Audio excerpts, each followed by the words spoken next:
Hello student, welcome back my channel. In this video we all learn about our industries. Chapter 9. So let's begin. Class 4 SST book. So let's begin. The resources provided by nature fulfill most of our needs. रोसेस मतलब होता है बच्चों, resources मतलब जो हमें ऐसे साधन उपलब्ध कराते हैं जिनकी हमें आवश्यकता होती है। ऐसी चीज़ें हमें उपलब्ध कराई जाती है जिनके बिना हम नहीं रह सकते। ऐसी सुविधाएं हमें उपलब्ध कराई जाती हैं। Many of these resources however can not be used directly. बहुत से ऐसे रिसोर्सेज है, साधन हैं, चीज़ें हैं जिनको आप डायरेक्टली यूज़ नहीं कर सकते। डायरेक्टली कहने का मतलब है कच्चा इस्तेमाल नहीं कर सकते। Can we use wheat, cotton, tea leaves, logs of wood and iron और डायरेक्टली। क्या हम इन सब चीज़ों को डायरेक्टली यूज़ कर सकते हैं? यूज कर सकते हैं, जैसे वीट हो गया, गेहूँ, कॉटन और टी लीव्स इन सब, और लकड़ी, लॉग ऑफ वुड यानी लकड़ी का टुकड़ा, आयरन, इन सब चीज़ों को हम डायरेक्टली यानी कि कच्चा इस्तेमाल नहीं कर सकते। नो वी कैन नॉट, हम नहीं कर सकते। This is because they are raw material, क्योंकि ये सब कच्चा मटेरियल होता है, कच्चा पदार्थ होता है। We need to convert them into finished goods such as bread, cloth, tea, furniture and steel before we can use them. तो इन सब को यूज़ करने से पहले क्या किया जाता है, इनकी फिनिशिंग की जाती है। फिर इनको जैसे ब्रेड हो गया, क्लॉथ, फर्नीचर, अनस्टिल, फिर उसके बाद जब इनकी फिनिशिंग कर दी जाती है उसके बाद हम इनको यूज़ कर सकते हैं। Raw material are converted into finished good in a factory. जो ये कच्चा मटेरियल होता है, इनकी जो फिनिशिंग की जाती है, इनको जो फाइनल रेडी किया जाता है वो कहाँ किया जाता है? फैक्ट्रियों में यानी कारखाने। The process of making a particle product using machine in a factory is called an industries. ऐसा पदार्थ जो कि कच्चा पदार्थ होता है जिसको मशीनों के द्वारा कारखाने में तैयार किया जाता है, तो ऐसे प्लेस को अपन क्या बोलते हैं? इंडस्ट्रीज़ यानी कि कारखाने, फैक्ट्रियाँ।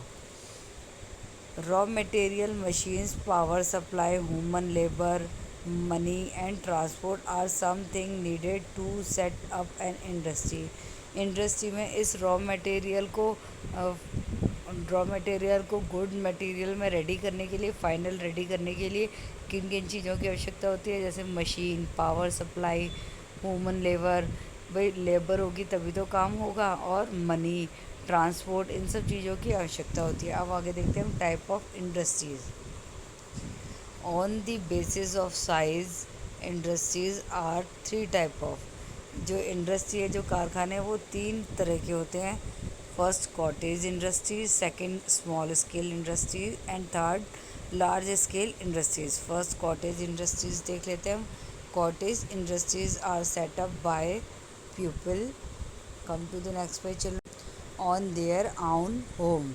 जो कॉटेज इंडस्ट्रीज़ होती हैं उनको जो लोग हैं उनका काम अपने घर पे ही सेट कर लेते हैं। A few people work with a simple tool.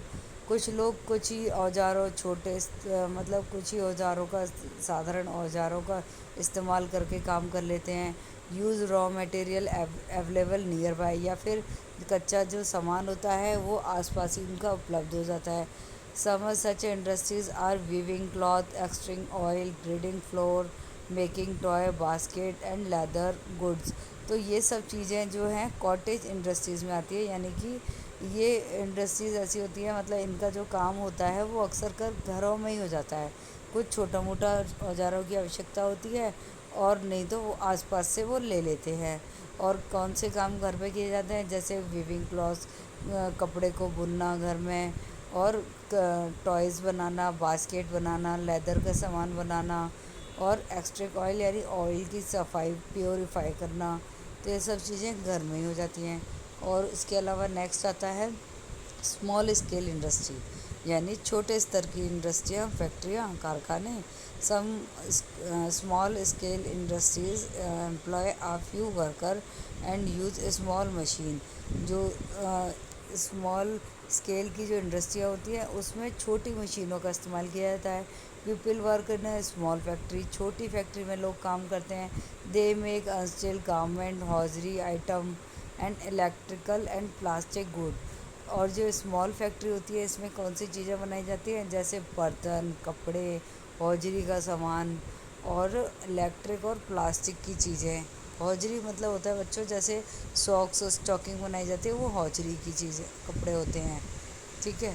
अब आता है next, large scale industry. Large scale industries employ thousand of worker. Large scale में लगभग हज़ारों वर्कर्स काम करते हैं, लेबर काम करती है। Large number of good are produce with big machine.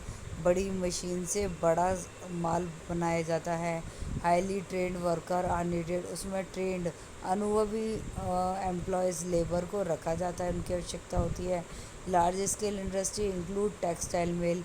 जैसे टेक्सटाइल लार्ज स्केल में बड़े कारखाने में कौन सी फैक्ट्री आती हैं, जैसे textile mill, iron, steel plant, oil refineries, chemical plant, factories manufacture automobile, railway equipment. इन सब की जो फैक्ट्रियाँ होती है इनमें थाउजेंड ऑफ वर्कर चाहिए होते हैं, मतलब हज़ारों की संख्या में वर्कर्स की आवश्यकता होती है, तभी वो बड़ी मशीनों से बड़ा काम कर पाते हैं, बड़ा सामान बना पाते हैं। जैसे chemical plant, factory manufacturing, automobile, ये सब चीज़ें वो बना पाते हैं। Large scale industry are generally located in area where raw material. Large scale की जो इंडस्ट्री है, यानी कि जो बड़ी बड़ी फैक्ट्रियाँ हैं, ये कहाँ पर होती हैं, जहाँ पर एक कच्चा मटेरियल लाया जाता है। कम टू द नेक्स्ट पे देखिए, उनकी हमें ये लिस्ट दी हुई है। यहाँ पर लार्ज स्केल की फैक्ट्रियाँ होती हैं, जैसे कॉटन टेक्सटाइल मुंबई महाराष्ट्र में, कोयम्बटूर तमिलनाडु और अहमदाबाद गुजरात में, वाराणसी उत्तर प्रदेश, इन सब जगहों पे क्या है, लार्ज बड़ी बड़ी फैक्ट्रियाँ हैं। सिल्क टेक्सटाइल की फैक्ट्री बेंगलुरु और कांचीपुरम में, वूलन टेक्सटाइल की श्रीनगर लुधियाना, आयरन स्टील की जमशेदपुर रुकरला और जूट मिल की रशा गया। इस तरह से ये हमें लिस्ट दी हुई है जहाँ पर हमें बड़ी बड़ी फैक्ट्रियाँ मिलती हैं। Some of important industry of India, ये इंडिया की इंडस्ट्रीज़ हैं जो कि इंडिया में अवेलेबल हैं। ठीक है। और table 9.1 list the name of a few place associated with these industries. Beside the industries mention the table some other important industry in India. इसके अलावा और कुछ इंडस्ट्रीज़ होती है, जैसे cement, fertiliser, paper, machinery, chemical, इन सब की इंडस्ट्रीज़ होती है जो कि हमारे इंडिया में हैं। और ये सारी बड़ी बड़ी जो इंडस्ट्रीज़ हैं जो हमारे इंडिया में मौजूद हैं, ये उनकी हमें लिस्ट दी हुई है। तो आपका ये चैप्टर कंप्लीट हो गया है। कैसा लगा वीडियो, कमेंट सेक्शन में कमेंट करके ज़रूर बताइएगा। और अगर आप मेरे चैनल पर नए हैं तो चैनल को सब्सक्राइब कर लीजिएगा। Thank you student, have a good day.